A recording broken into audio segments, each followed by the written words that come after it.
What if China's greatest secrets were never hidden underground, but left in plain sight for centuries?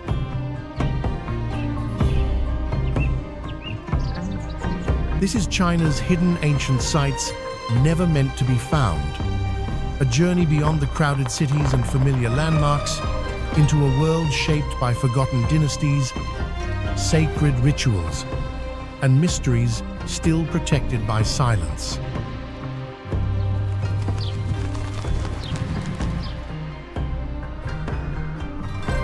In this episode, we explore 10 extraordinary places from the stone Buddhas of Longmen and the abandoned sections of the Great Wall to an unopened imperial tomb, a lost financial city, sacred mountains, hidden manuscripts, and palaces built to connect heaven and earth.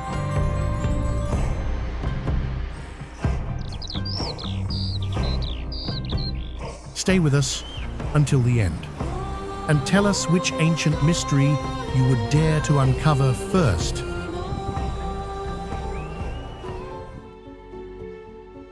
Longmen Grotto's Luoyang.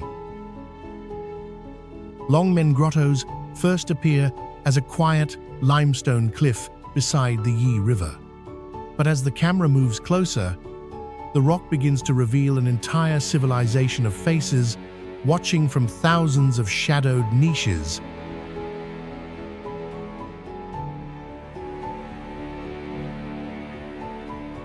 The most powerful way to understand this place is as a mountain transformed into prayer, because generations of monks, rulers, donors, and anonymous artisans carved belief directly into stone rather than building a monument that could be carried away.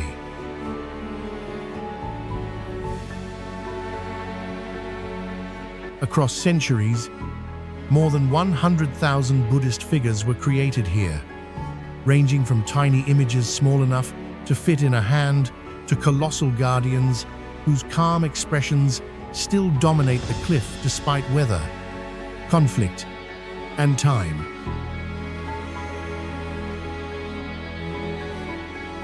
Every robed fold, lowered eyelid, and faint smile records the movement of a human tool against resistant rock, making the site feel less like a collection of statues and more like the accumulated rhythm of countless lives devoted to a single sacred task.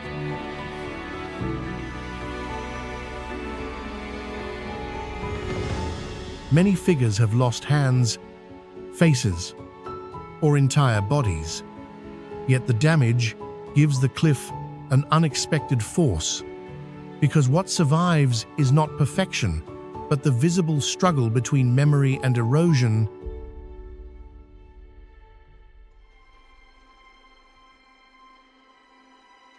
Longmen endures as proof that faith can outlive dynasties when it is repeated patiently enough, one strike at a time, until a wall of stone becomes a silent population that refuses to disappear.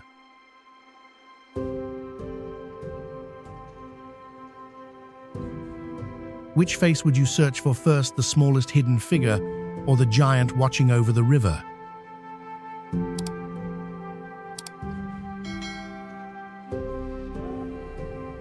The unrestored Great Wall.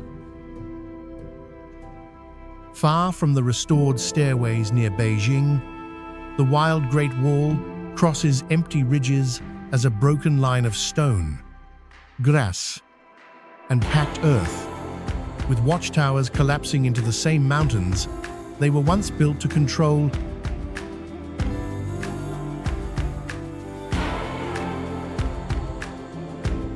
This section is best understood through the human cost of defense, because the wall was never a single heroic construction project, but a succession of brutal campaigns carried out by soldiers, laborers, prisoners, and villagers across many centuries.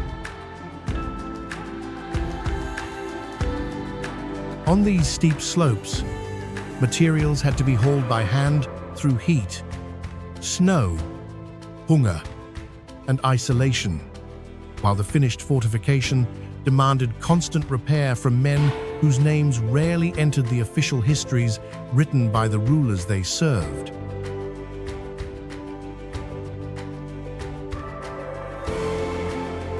A long-standing legend claims that workers and soldiers who died during construction were buried within the foundations, and although archaeology does not support the wall as a mass tomb, the story survives because the suffering behind the monument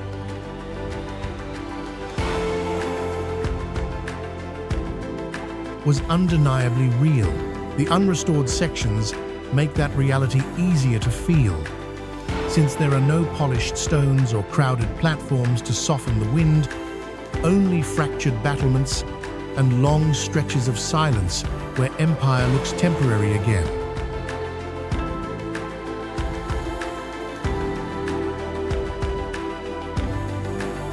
Here, the Great Wall becomes less a symbol of invincibility than a memorial to the people consumed by the idea of security, reminding us that every boundary praised from a distance was built at ground level by exhausted human hands.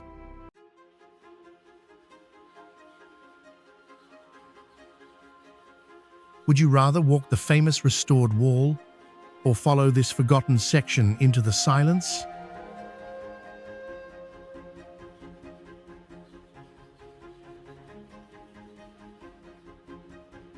Summer Palace, Beijing. The Summer Palace was not created simply as a beautiful escape from Beijing's heat, but as an imperial landscape designed to make nature appear disciplined, balanced, and obedient to the authority of the throne.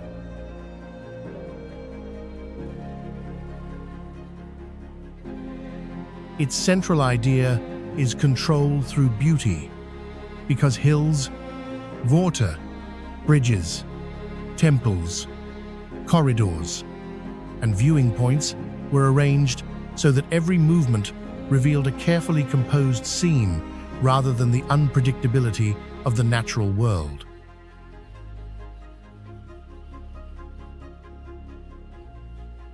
Kunming Lake opens like a vast mirror beneath Longevity Hill, allowing the palace to borrow the emotional scale of mountains and water, while presenting that scenery as something measured, framed, and possessed by the court.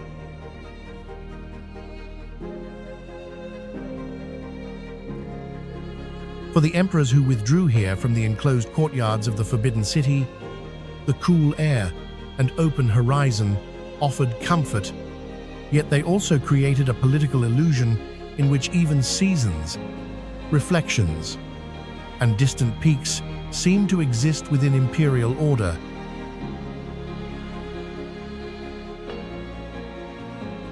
That illusion becomes more striking when the palace is quiet, because the empty pavilions reveal how much labor was required to construct effortless serenity for a small ruling circle, while the wider country remained beyond the garden walls.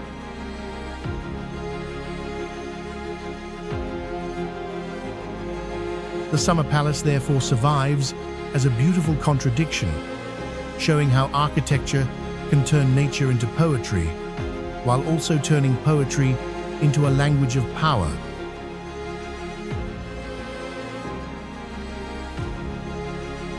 As the lake disappears behind us, notice how the next city replaced imperial beauty with something even more powerful: trust.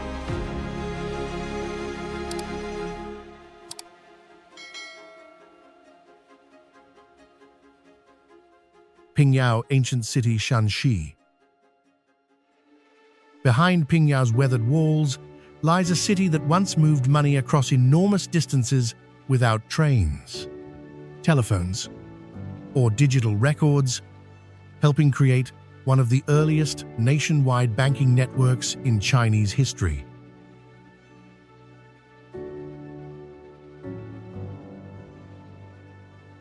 The defining story here is the invention of trust, because merchants needed a safer alternative to carrying heavy silver through roads threatened by bandits, corrupt checkpoints, and journeys that could take months.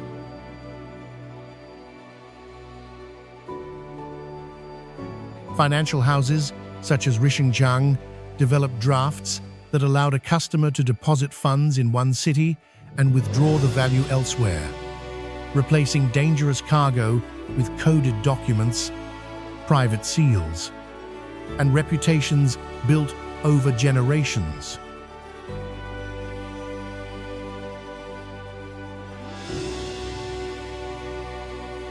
Inside the narrow courtyards, clerks recorded accounts with brushes, guarded confidential information, and maintained branch connections that turned this walled town into a financial nervous system reaching far beyond Shanxi.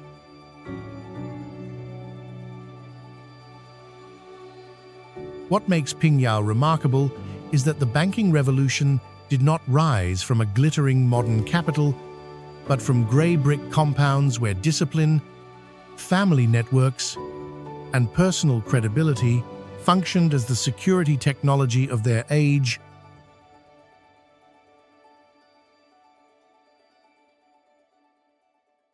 The surviving streets remind us that money has always depended on belief before it depended on machines, and that an ancient town can change a nation not by conquering territory, but by persuading strangers to trust one another.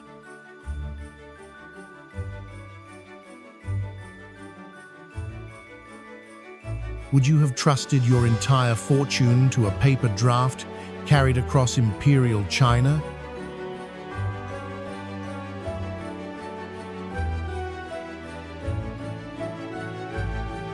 Terracotta Army Xi'an.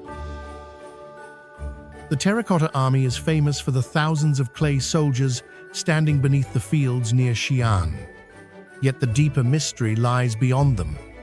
Inside the burial mound of the emperor, they were created to protect.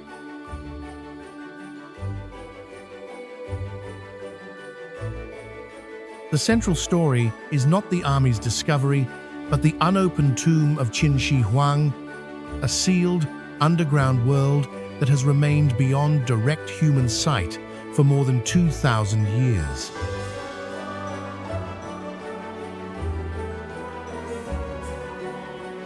Ancient accounts describe a miniature empire containing palaces, precious objects, mechanical defenses, and rivers represented with mercury, while modern measurements around the mound have added weight to concerns that disturbing the chamber could release hazards and destroy fragile materials.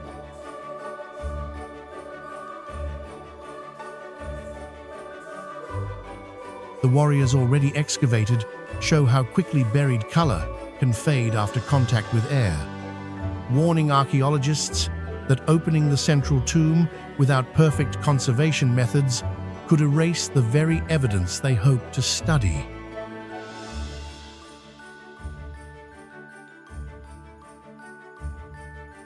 That is why the mound remains closed, creating a rare situation in which modern science chooses restraint before one of history's greatest archaeological prizes, allowing uncertainty to become part of the site's power.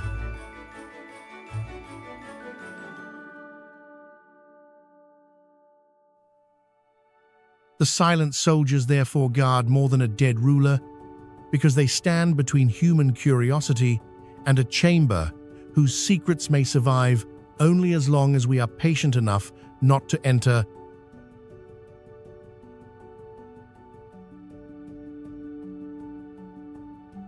Should the tomb be opened in our lifetime, or left sealed until technology can guarantee its survival?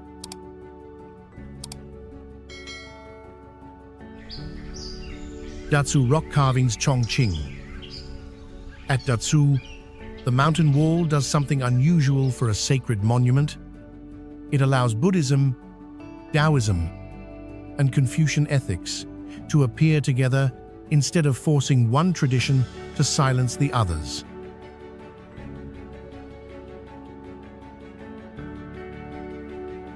The strongest story here is philosophical coexistence, expressed through carved scenes where Buddhist compassion, Taoist ideas of harmony, and Confucian duties toward family, and society occupy the same visual world.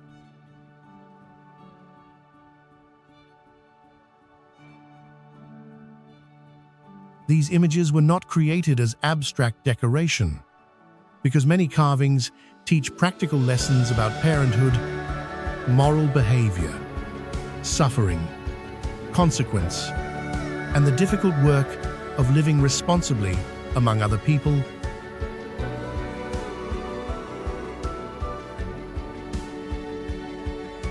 A visitor can move from visions of spiritual punishment to scenes of everyday devotion without crossing into a different complex, as though the cliff itself is arguing that no single teaching is sufficient for every part of human life.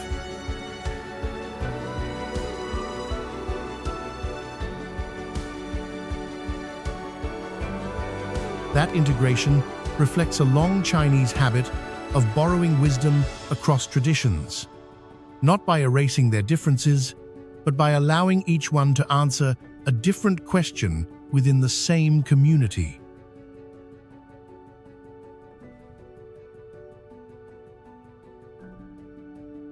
Dazu survives as a stone conversation rather than a stone command, showing that one of civilization's most durable achievements may be the ability to place competing truths side by side without destroying either one.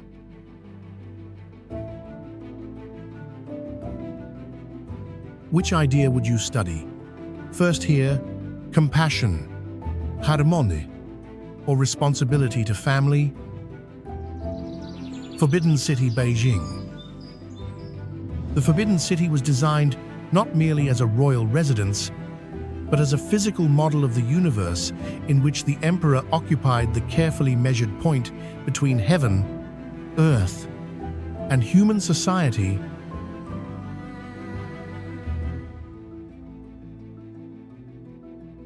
Its central story is cosmic order, visible in the strict north to south axis, the hierarchy of gates and halls, and the controlled sequence that moved every visitor from the ordinary world toward the political center.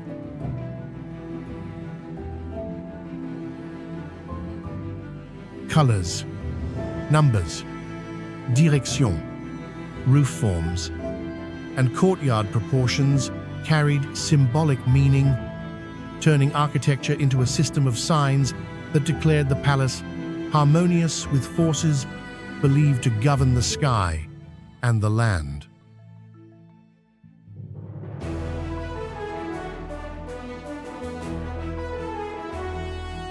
The great ceremonial halls stand above raised platforms like stages for the universe itself, while private chambers retreat deeper into the complex, preserving distance between imperial authority and the millions of lives ruled beyond the walls.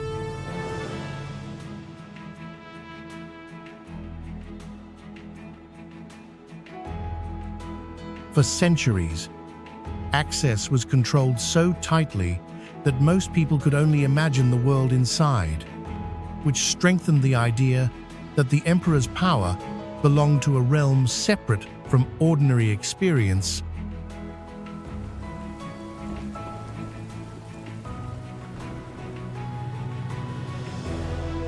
The Forbidden City remains overwhelming because it turns political hierarchy into space, making every gate, step, and roofline participate in the argument that order on Earth depended on one person standing at the center.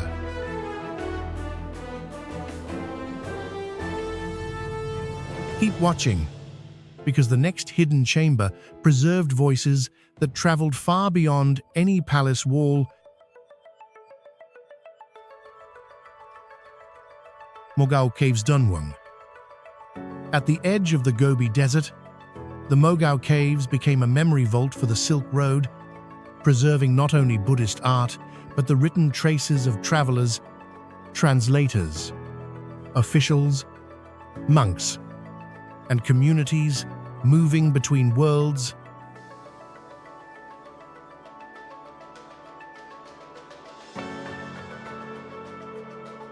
The central story begins with a sealed chamber, now known as the Library Cave, where tens of thousands of manuscripts, paintings, and documents remained hidden behind a wall for centuries.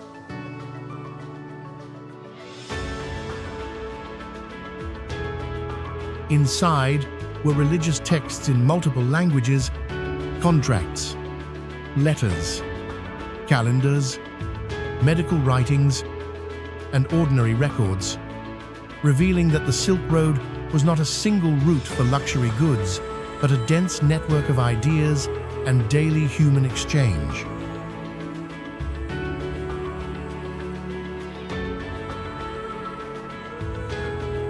The surrounding caves expand that archive visually through murals filled with musicians, donors, celestial figures, architecture, clothing, and landscapes that changed as cultures met and influenced one another across generations.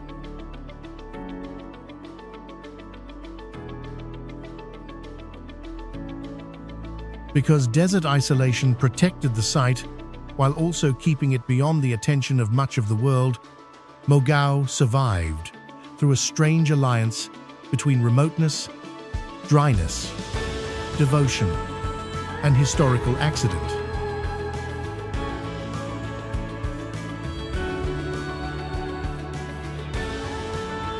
The caves deserve to be called a library because they preserve civilization in its most complete form, not as a list of emperors, but as thousands of voices crossing borders and leaving evidence that connection was once stronger than distance. Which discovery would pull you deeper into the cave? An ancient painting, a lost letter, or a manuscript in an unknown language? Mount Tai Shandong. Mount Tai rises through Chinese history as a sacred staircase, where roughly 7,000 stone steps transformed the physical act of climbing into a journey toward heaven, legitimacy, and personal renewal. The defining story is ascent.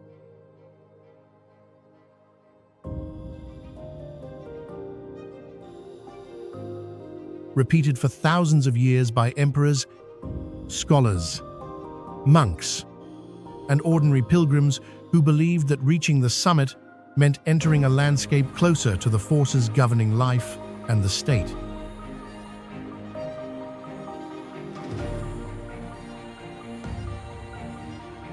Some rulers performed great ceremonies here to announce that heaven approved their reign, using the mountain's age and authority to strengthen claims that no palace or army could fully secure on its own.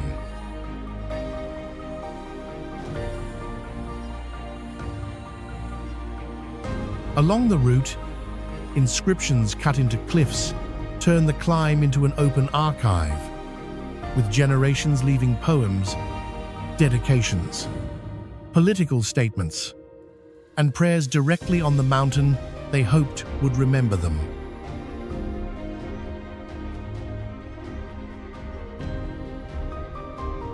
The steps demand patience rather than conquest, reducing emperors and villagers to the same basic movement of breath, fatigue, and one foot placed above the other. Mount Tai endures as a reminder that sacred authority was never found only at the summit, but created through the long human decision to keep climbing when the destination remained hidden by cloud. Would you climb before sunrise for the view, the history, or the chance to test your own endurance?